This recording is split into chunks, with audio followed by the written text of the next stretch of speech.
There's a lot of cops there for nothing. They put these women in the back of these cars. They get their IDs from their car, from the Loggervale car, and then run their IDs. Both the daughters are calling 911 saying, we're being detained by these police officers and we haven't done anything. Please send help.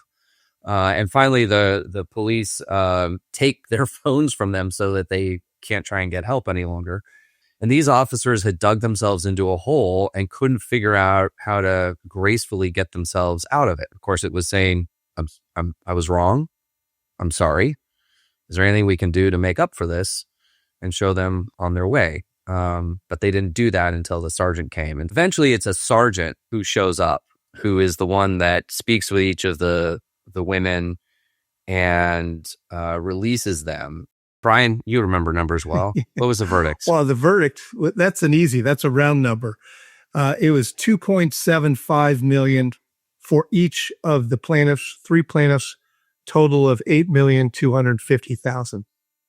This would have still been a substantial verdict, but I think it would not have been nearly as large as it was if the defense had simply got up and said, you know what? In retrospect, we were wrong. That's not what the cops were thinking at the time, but in retrospect, we were wrong.